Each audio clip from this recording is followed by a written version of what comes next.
Okay, ji. Bismillahirrahmanirrahim. Today's topic is biosynthesis of major fibrous proteins, or basically collagen or elastin.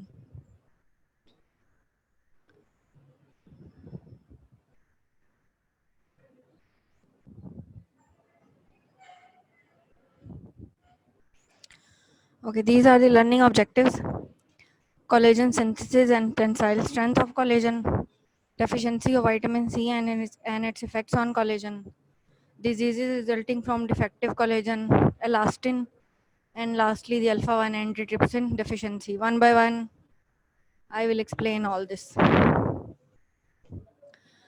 Okay, first of all, the overview of collagen and elastin. What are collagen and elastin? These are basically examples of the fibrous proteins, basic structural elements of fibrous proteins. These proteins have special mechanical properties and they are found as components of skin, connective tissue, blood vessels, sclera, and cornea of eye. Collagen is the most abundant protein in the body. This is a very important MCQ. It is long, rigid structure in which three polypeptides are wound around one another in a rope-like fashion. These polypeptides are called alpha helix. This is a picture of a triple helix of collagen. इसमें three colors से show किया हुआ है, pink, blue and green. Three polypeptides जो हैं, these are joined together forming an alpha collagen molecule. They are found everywhere in the body, but their type is stated by the structural protein with regard to this particular organ. Example, for example, जो jail है हमारे पास आई की, जो vitreous humour of आई है, उसमें जो jail बनती है, that is composed of collagen. उसके बाद टेंडन्स में, मसल के जो टेंडन्स होते हैं, उसमें जो फाइबर्स होते हैं, these are composed of collagen. Cornea में जो डिफरेंट फाइबर्स होते हैं वो कोलेजन के बने होते हैं. और fibres arrange eight an angle, जैसे बोन्स में फाइबर्स होते हैं वो बोन्स में होते हैं. अब ये जो थ्री पॉलीपेप्टाइड चेन्स हैं in collagen, these are bonded together by hydrogen bonds, and variations in the amino acid sequence of the alpha chain result in the different properties of the chain. अगर alpha chain different होंगी, amino acids different होंगे, तो फिर properties भी chain की different होंगी. ये जो अल्फा चेन्स हैं, दे combine to form various types of collagen found in tissues. Type 1 is 2 alpha 1 and 1 alpha 2.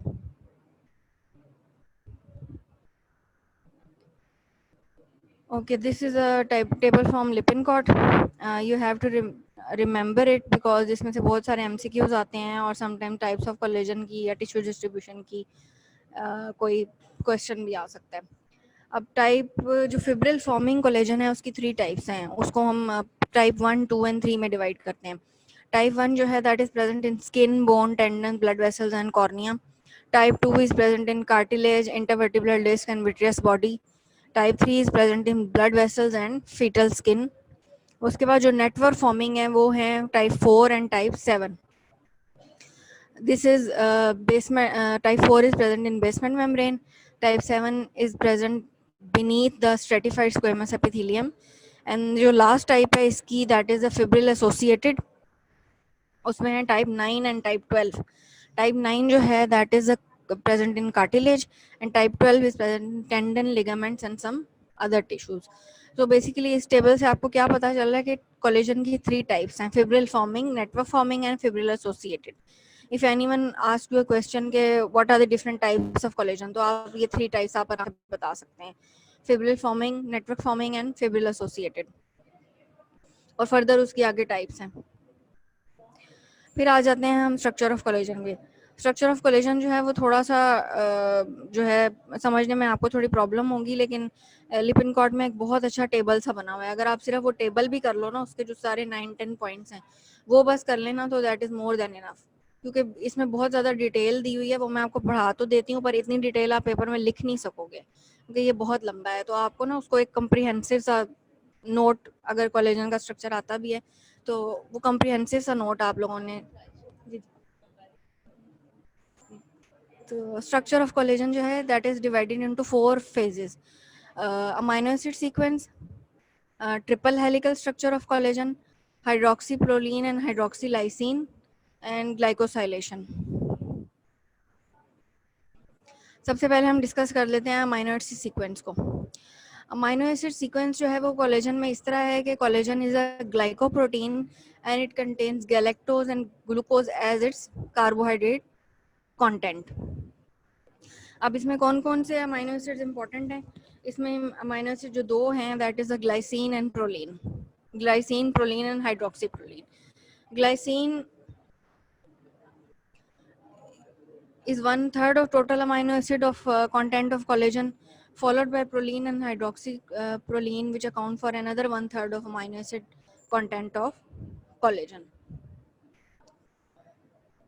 Proline जो है, इसके बारे में जब आपको मैंने अमीनो एसिड्स की क्लासिफिकेशन कराई थी तो उसमें बताया था कि प्रोलीन जो है दैट इज प्रोलीन क्या करता है कि it facilitates the formation of helical confirmation of alpha chain because it's ring structure causes kink in the peptide chain.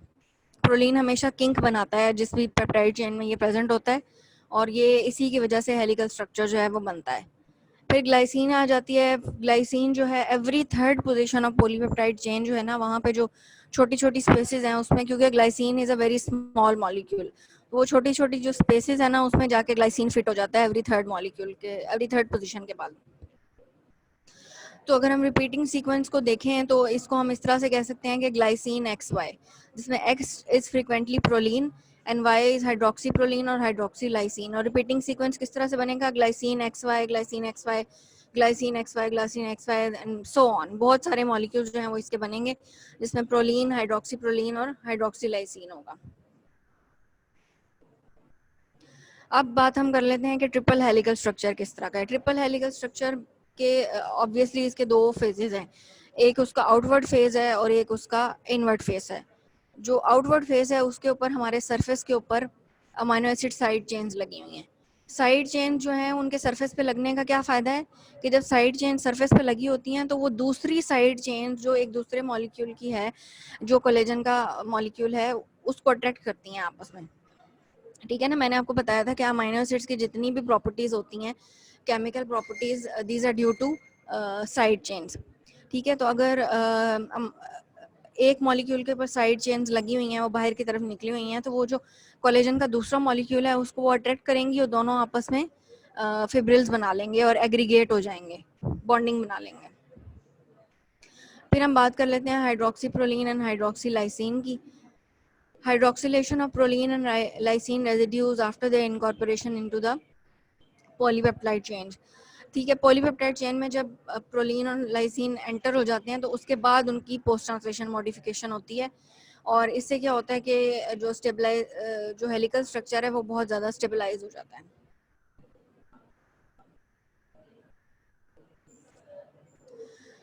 Glycosylation क्या है कि हमने उसमें ग्लूकोज रेजिड्यूज ऐड करने हैं अमीनो एसिड के अंदर। तो वो किस तरह से ऐड होंगे कि एंजाइम्स की हेल्प से हाइड्रोक्सिलाइसिन के अंदर हम जो है वो ग्लूकोज और गैलेक्टोज को अटैच कर देते हैं। उस प्रोसेस को कहते हैं ग्लाइकोसाइलेशन।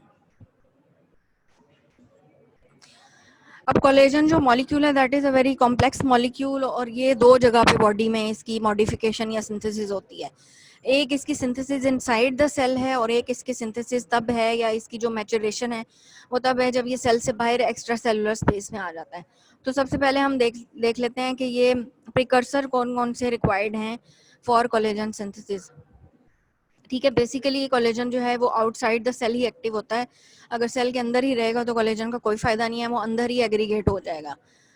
तो कोलेजन का सेल से बाहर निकल के एक्ट करना बहुत ज़्यादा ज़रूरी है, otherwise it won't be able to work. Polypeptide precursors of collagen जो है वो कौन से सेल्स के अंदर बनते हैं? Formed in the fibroblast, osteoblast and chondroblast and then they are secreted into the extracellular matrix. This is a picture from the Lippincott. ये बहुत अच्छी डायग्राम है, इसके अगर आप ये पूरे 8 स्टेप्स कर लें और ये आपको पेपर में कोई 2-3 मार्क्स का लिखने के लिए आ जाता है तो that is more than enough. ठीक है, सबसे पहले आप ये देखें कि जो पॉइंट नंबर 1 है इसमें क्या हो रहा है। पॉइंट नंबर 1 में क्या हो रहा है कि genes for pro alpha 1 and pro alpha 2 chains are transcribed into messenger RNA। सबसे पहले कोलेजन की जो भी हमने कोलेजन बनानी है उसकी जीन्स जो हैं वो ट्रांसक्राइब हो रही हैं मैसेंजर आरएनए के ऊपर, डीएनए से मैसेज आ रहा है मैसेंजर आरएनए को, भाई इस तरह की कोलेजन बनानी है। सेकंड पॉइंट में क्या हो रहा है कि मैसेंजर आरएनए की जो इन्फॉर्मेशन है वो जा रही है राइबोसोम्स के पास। राइबोसोम्स क्या करेंगे कि रफ एंडोप्लाज्मिक मैसेंजर आरएनए की इन्फॉर्मेशन जो है वो ट्रांसलेट हो रही है इनटू रफ एंडोप्लाज्मिक रेटिकुलम, और रफ एंडोप्लाज्मिक रेटिकुलम से क्या होगा कि जो भी सीक्वेंस है जो हमारे पास पहले का आया हुआ है वो वहाँ से रिमूव हो जाएगा और वो फर्दर उसको आगे भेज देगा गोल्गी ऑपरेटर्स में, और उसकी मॉडिफिकेशन कराने के लिए उसको निकाल देगा वहाँ से। थर्ड स्टेप में क्या होगा कि selected proline and lysine residues are hydroxylated. ये जो प्रोलीन और लाइसिन के रेजिड्यूज हैं वो हाइड्रोक्सिलेशन हो जाएगी उनकी। फिर फोर्थ स्टेप में selected hydroxylysine residues are glycosylated with, फिर उसकी ग्लाइकोसाइलेशन हो जाएगी। फिफ्थ स्टेप में जो पॉलीपेप्टाइड चेन जो है ना वो आपस में असेंबल होना स्टार्ट हो जाएंगी और उसके अंदर इंटर चेन और इंट्रा चेन सल्फाइड बॉन्डिंग और with reference to carbon group जो है वो बन जाएगी। सिक्स स्टेप में क्या होगा कि ट्रिपल हेलिक्स बन जाएगी, जिसके जो स्ट्रक्चर होगा वो इस तरह होगा जैसे हम ये जो जिपर नहीं पहनते सर्दियों में, उसकी जिप आप जब खोलें तो वो जिपर का जो स्ट्रक्चर बनता है ना कि वाई शेप और ये हेलिकल सा, वो जो है ना that is it looks like collagen. ठीक है, उसके बाद सेवन स्टेप में क्या होगा कि प्रो कोलेजन मॉलिक्यूल, अब इस ट्रिपल हेलिक्स जो बनेगी ना कि ये मैच्योर फॉर्म में नहीं होगी, it is in rather immature form or this is in the form which is present in the cell। तो सेल के अंदर रहते हुए तो उसका कोई फंक्शन है नहीं। the procollagen molecule is secreted from a Golgi molecule into the extracellular molecule। जो गोल्जी ने सारी मॉडिफिकेशन करा दी है वो एक्स्ट्रा सेलुलर में भेज देगा। और 8 स्टेप जो है वो एक्स्ट्रा सेलुलर एनवायरनमेंट में हो रहा है, यानी आउटसाइड ऑफ सेल हो रहा है। जो भी हमारे पास जो एक्स्ट्रा कोलेजन जो एक्स्ट्रा मॉलिक्यूल साइड पे लगे हुए हैं, जैसे ये 3 कलर से शो किया हुआ है, ये वाले जो मॉलिक्यूल्स हैं, ये वाले जो 3 लगे हुए हैं, ये एक्स्ट्रा चीजें हैं। ये हेलिक्स तो नहीं बनी हुई ना, ये तो ऐसे जंबल सा स्ट्रक्चर है। तो इन इस तरह की चीजों को कट करने के लिए ये देखिए उन्होंने यहाँ पे ये पॉइंट भी लगाए हुए हैं कि यहाँ से ये पेप्टाइडेजेस जो होंगे डिफरेंट टाइप्स के, ये यहाँ से मॉलिक्यूल को कट कर देंगे और ये सारा प्रोसेस जो है ये क्या करेगा कि जो प्रो कोलेजन है उसको ट्रोपो कोलेजन में या मेच्योर कोलेजन में कन्वर्ट कर देगा। ये 8 स्टेप्स जो हैं ये कोलेजन के सिंथेसिस की समरी जो है ये बहुत अच्छी लिपिनकॉट में दी हुई है, ये आप लोगों ने करने हैं लाजमी। अब सबसे पहले क्या है कि अब थोड़ी सी डिटेल आ गई इन इस फर्स्ट स्टेप्स की। सबसे पहले मैंने आपको बताया था कि प्रो अल्फा चेन्स जो है वो बनती हैं सेल के अंदर।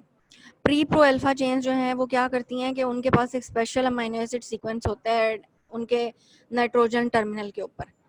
ये जो है वो स्पेशल सिग्नल जनरेट करता है जिसकी वजह से जो भी कोलेजन का मॉलिक्यूल है वो सेल से बाहर आता है। ठीक है, ये जो सीक्वेंस है ये सबसे पहले जाएगा राइबोसोम्स के ऊपर, वहां से ये रफ एंडोप्लाज्मिक रेटिकुलम के पास चला जाएगा और रफ एंडोप्लाज्मिक रेटिकुलम के में जाने के बाद जो हमारे पास जो कोलेजन का प्रिकर्सर है वो वहाँ कोलेजन का प्रिकर्सर बन जाएगा और प्रिकर्सर जो बनेगा वो प्रो अल्फा चेन बनेगा। अब प्रो अल्फा चेन जो है उसकी हमने हाइड्रोक्सिलेशन करानी है।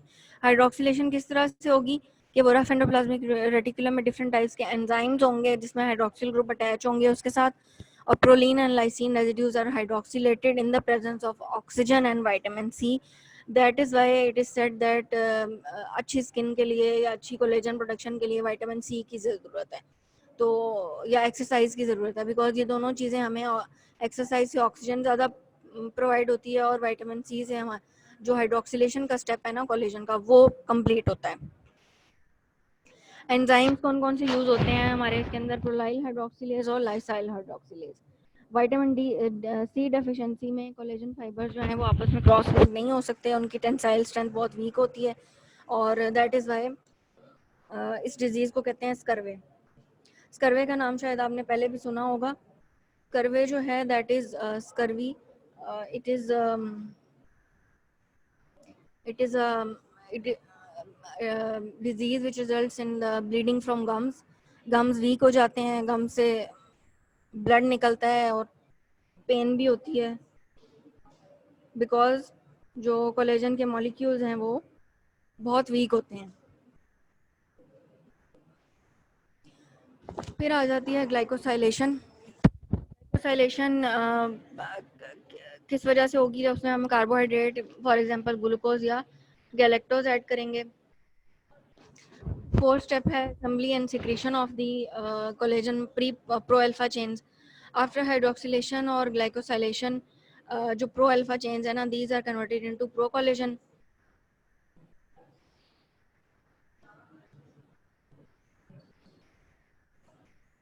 जो प्रो कोलेजन है ना हमारे पास, उसके बाद स्पेशलाइज सीक्वेंसेस होते हैं नॉन हेलिकल स्ट्रक्चर के at its carboxy end amino terminals, जिसको हम प्रोपेप्टाइड्स कहते हैं। These are the propeptides which are formed. ये बीच में देखें कि ये ट्रिपल हेलिक्स बनी हुई है प्रो अल्फा कोलेजन, और ये साइड्स पे प्रोपेप्टाइड्स कार्बोक्सी और अमाइनो टर्मिनल पे लगे हुए हैं, जिसको हम कह रहे हैं प्रोपेप्टाइड्स।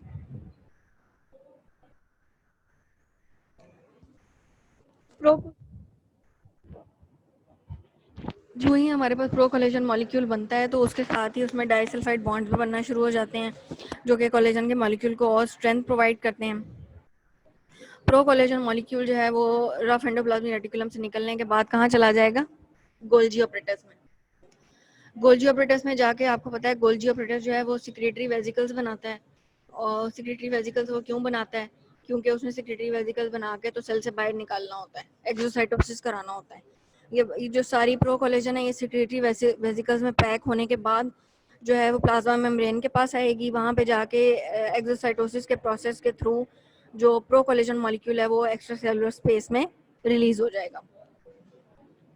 ये एक सिंपल सी डायग्राम है, पिछली जो स्लाइड है उसकी छोटी सी समरी है कि सबसे पहले रफ एंडोप्लाज्मिक रेटिकुलम में इसकी प्रोसेसिंग हो रही है। प्रोसेसिंग मींस के हाइड्रोक्सिलेशन हो रही है और उसमें डाइसल्फाइड बॉन्ड्स भी बन रहे हैं, हेलिक्स फॉर्मेशन हो रही है और इसके साइड्स पे प्रोपेप्टाइड्स लगे हुए हैं, और ये जो मॉलिक्यूल बना है that is pro alpha collagen और प्रो कोलेजन। फिर उसकी प्रो कोलेजन को हमने सेल से बाहर निकालने के लिए गोल्जी के पास भेज दिया। गोल्जी ने क्या करना है कि उसके जो एक तो उसमें ग्लाइकोसाइलेशन कराएगा और दूसरे उसको सिक्रेटरी वेजिकल्स में कंबाइन करके उसके बाद उसकी एक्सोसाइटोसिस करा के तो प्लाज्मा मेम्ब्रेन से एक्स्ट्रा सेलुलर मैट्रिक्स के अंदर फाइब्रिल्स निकल आएंगे जो आपस में ज्वाइन करके कोलेजन फाइबर बना देंगे।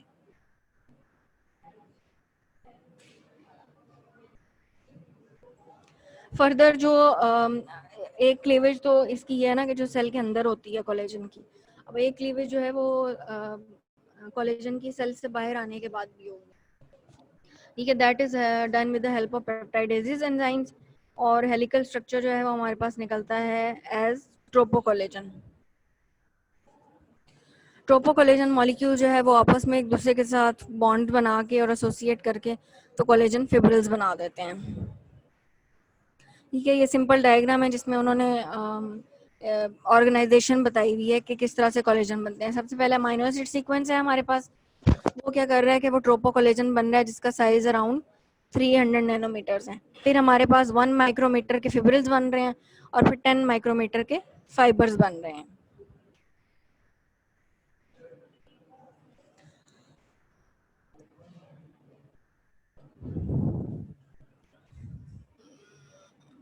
तो फिब्रिल्स हमारे पास बनते हैं कोलेजन के, उसमें क्रॉस लिंकिंग जो होती है उस पर कौन सा एंजाइम एक्ट करता है? लाइसाइल ऑक्सीडेज विच कंटेन्स कॉपर। और वो क्या करता है कि जो लाइसिन और हाइड्रोक्सीलाइसिन के मॉलिक्यूल्स हैं उसको एलिसिन और हाइड्रोक्सीलाइसिन में चेंज कर देता है। ये जो हमारे पास एल्डिहाइड्स बने हैं एलिसिन और हाइड्रोक्सीलाइसिन, ये फर्दर दूसरे एलिसिन और दूसरे हाइड्रोक्सीलाइसिन के साथ एक्ट करेंगे और कोवलेंट क्रॉस लिंक्स बनाएंगे, जिसकी वजह से आपस में क्रॉस लिंकिंग हो जाएगी और कोलेजन का फाइबर मैच्योर हो जाएगा, टेंसाइल स्ट्रेंथ उसमें ज़्यादा आ जाएगी। This cross linking leads to the formation of mature collagen. अब ये छोटा सा पॉइंट ये बताया हुआ है कि रफ एंडोप्लाज्मिक रेटिकुलम में कौन से पॉइंट्स हो रहे हैं।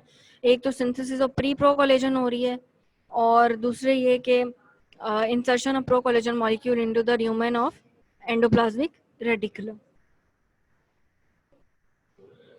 फिर उसके बाद ल्यूमेन ऑफ एंडोप्लाज्मिक रेटिकुलम में हमारे पास हाइड्रोक्सिलेशन हो रही है, hydroxylation of proline and lysine residues.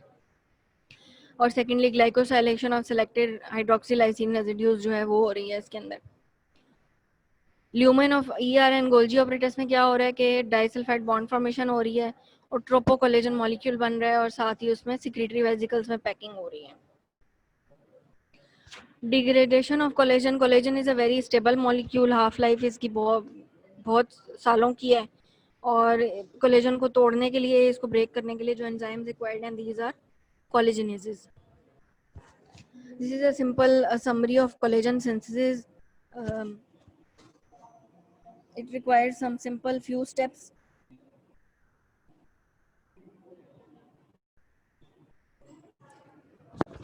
सबसे पहला वाला जो स्टेप ए है, that is the sequence of intracellular collagen biosynthesis. इसके कितने स्टेप्स हैं? सबसे पहले है assembly of pro alpha chains, that is directed by messenger RNA.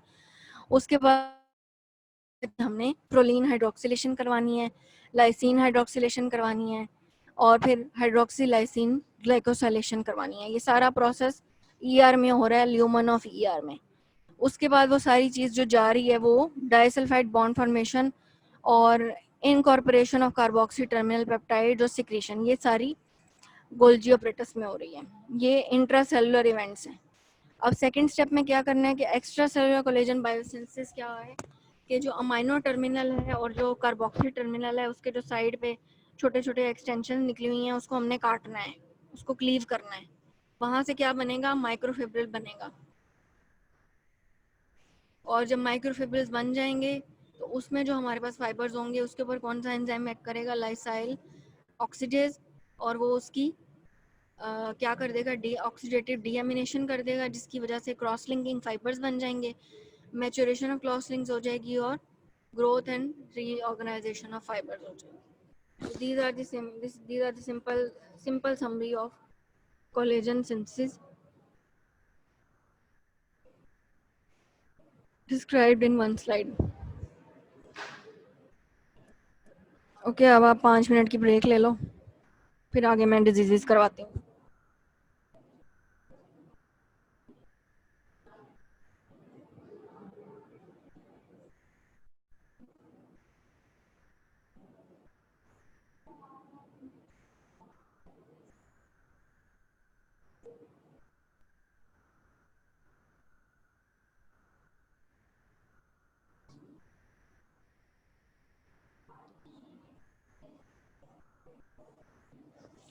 Okay जी, now we start the diseases associated with collagen. Collagen के साथ बेसिकली दो डिजीज एसोसिएटेड हैं। एक तो है Ehlers Danlos syndrome and second is osteogenesis imperfecta syndrome.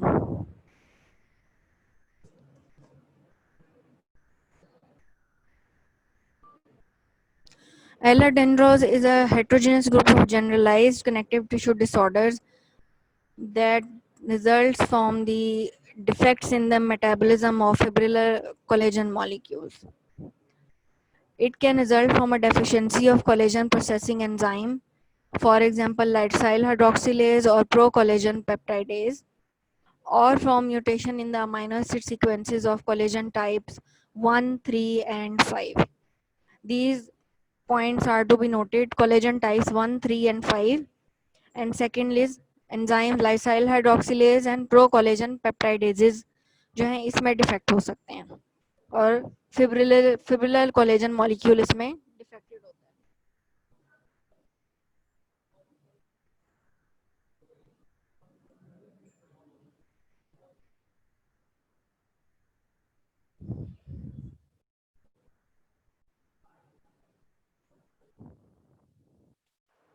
Clinically important mutations जो मिलती हैं ना कोलेजन मॉलिक्यूल के डिफेक्ट्स में, वो हैं टाइप 3 कोलेजन के साथ। कोलेजन मॉलिक्यूल जिसमें म्यूटेंट चेंज होती है ना, वो उसमें क्या होता है कि वो सेल से बाहर नहीं आ सकता। उसकी ना प्रो अल्फा चेन सही से बनती हैं, ना प्री प्रो अल्फा चेन्स बनती हैं, ना ट्रोपो कोलेजन बनती है। तो वो सेल के अंदर ही एक्यूमुलेट हो जाता है और जब कोई चीज़ सेल के अंदर एक्यूमुलेट हो जाती है तो वो क्या करती है? टॉक्सिसिटी क्रिएट करती है या सेल का स्ट्रक्चर डिस्टर्ब करती है। एंड इसी वजह से जब कोलेजन टाइप 3 जो है वो सेल से बाहर नहीं आती है, वो सेल के अंदर एक्यूमुलेट हो जाती है। तो क्योंकि ये टाइप 3 जो है ये प्रेजेंट होती है आर्टरीज के अंदर, तो लीथल वेस्कुलर प्रॉब्लम्स होती हैं ऐसे लोगों को। टाइप 3 के अलावा टाइप 1 को कोलेजन में भी इसमें डिफेक्टिव होती है ऐसे लोगों में, और उनकी स्किन जो है that is fragile, stretchy and loose joints. ये देखें आप पिक्चर इसमें कि ये एक्स्ट्रा ऑर्डिनरीली स्ट्रेचेबल है स्किन एलर-डेनलर सिंड्रोम में।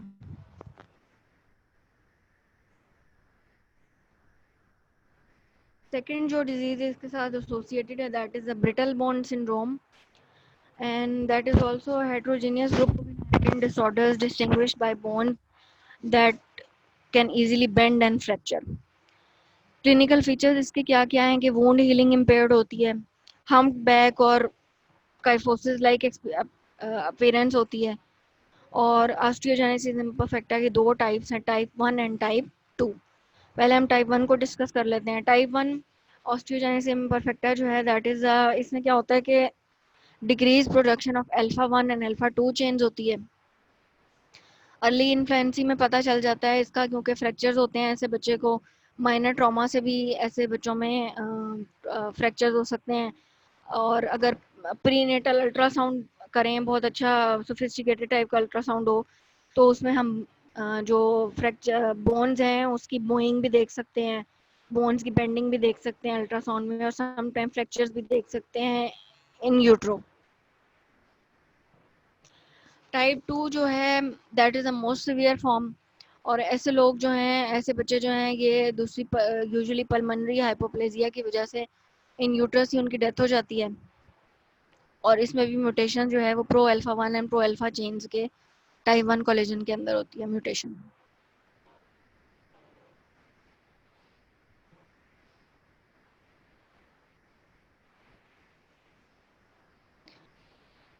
अब आ जाते हैं हम एलास्टिन की तरफ। एलास्टिन जो है that is fibrous protein which has rubber like properties. As its name indicates, it is like elastic and it is found in lungs, wall of the arteries and elastic ligaments. Elastic fibers जो हैं उसको हम बहुत ज़्यादा normal length से उसको ज़्यादा खींच सकते हैं लाइक अ स्प्रिंग, और उसके बाद उसको ओरिजिनल अपनी फोर्स में भी वापस ला सकते हैं। Elastin basically जो है that is a insoluble protein polymer that is synthesized from tropoelastin. And tropoelastin is a linear straight chain polypeptide composed of 700 amino acids that are primarily small and non-polar. और इसके अंदर कौन कौन से amino acids हैं? Glycine, valine and alanine. Collagen के अंदर कौन कौन से थे? Proline, glycine and hydroxylysine. और इसके अंदर कौन से हैं? Glycine, alanine and valine. Elastin is also rich in proline and lysine but contains only a little hydroxyproline and hydroxylysine.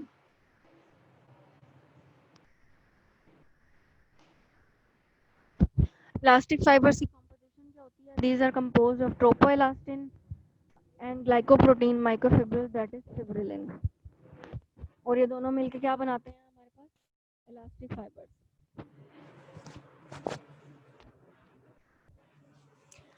Tropoelastin is secreted by the cell into extracellular space. ठीक है, it interacts with specific glycoprotein microfibrils such as fibrillin, which functions as a scaffold onto the tropoelastin. Scaffold का मतलब होता है like मतलब like उसको surround कर लेना या एनगल्फ कर लेना या उसको उसके गिर्द दायरा बना लेना।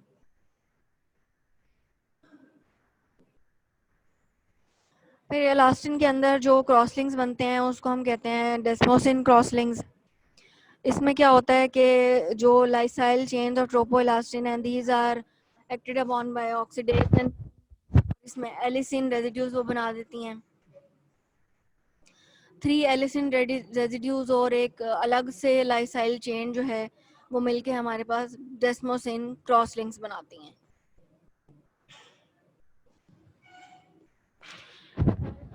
जो मॉलिक्यूल हमारे पास बनता है वो एक्सटेंसिवली इंटरकनेक्टेड और रबर लाइक मॉलिक्यूल बनता है that can stretch and bend in any direction, giving connective tissue elasticity. ये देखें, ये एग्जांपल दी हुई है कि रिलैक्स स्टेट में इलास्टिन किस तरह से है और स्ट्रेच स्टेट में किस तरह से है, बहुत ज़्यादा बड़ी हो गई है। अब ये डिजीज हम कल करेंगे, आज के लिए बस इतना काफ़ी है।